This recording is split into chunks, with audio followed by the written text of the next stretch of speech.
My parents made me sign adoption forms and tricked me into giving up my baby. 24 years later, they are begging to repair our relationship because my mother is dying. I was 15 when I got pregnant, 16 when I had my baby. Immediately after giving birth, my mother had forms for me to sign, telling me they were hospital admin forms. She was my mother. I believed her. They were actually adoption papers. My baby was taken right out of my arms and I didn't see him again for 20 years. The father of my baby and I were still together when I gave birth. His parents were not jumping for joy that we were kids having a baby, yet they were all in to help us. They helped me to get a job as a waitress in my boyfriend's uncle's restaurant. I worked nights and weekends. My boyfriend worked in his dad's auto parts store. Every dollar we made we were saving for the baby. It wasn't much, but we were committed to the family we had started. My parents were not so supportive and kicked me out as soon as I told them. They harassed me constantly to get an abortion, then demanded I have the baby adopted. Once my dad attacked my boyfriend on the street, and my mother accosted his mother in the middle of the mall. I stopped talking to them for months. Then one day they called and said they had a change of heart. They didn't want to lose me and the baby. I was wary but hopeful. My boyfriend's parents encouraged me to give them a chance. We all regretted it in the end. When I went into labor, I was at my parents' house. They took me to the hospital. They told me they couldn't get a hold of my boyfriend or his parents. They promised me they would keep trying until they got someone on the phone.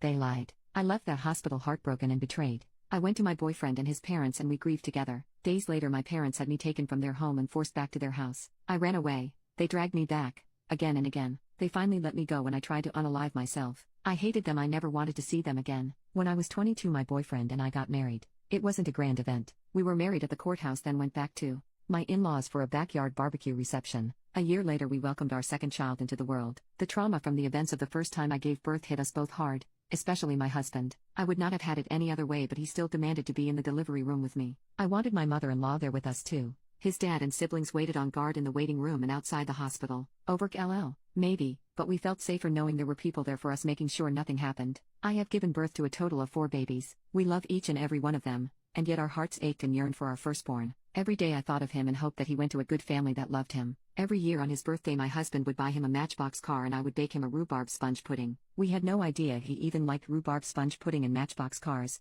or if he even knew what they were, but we did it anyway. My husband isn't a fan of cake, so I imagined our son also wasn't a fan. We would stick a candle in the sponge, sing the song, wish him a long and happy life, and take a photo of us and the kids around his rhubarb sponge pudding. It may seem stupid to some to keep that wound open, but it was how we coped with his loss. 4 years ago, I was out of town with my oldest daughter at a softball camp when our firstborn showed up at our home. My husband called to tell me to get home immediately. He didn't tell me why, but I could hear something in his voice I'd never heard before. Thinking something was wrong, I pulled my daughter out of camp and drove home. I can't quite find the words or express how I felt at what happened when we arrived home. Today we are in regular contact with our eldest. We talk often, video calls mostly. We like to see him, and he likes to see us when we talk. He games with his younger brothers, and annoys the heck out of his sister, and they adore him. He was adopted by an older couple that couldn't have kids and was an only child. He loves having siblings. He has spent Christmas with us every year since he came back into our lives and stays for a month. For his birthday we all fly to him and stay for a week. I imagined correctly. He doesn't like cake. He doesn't like rhubarb either, so I bake him a peach sponge pudding.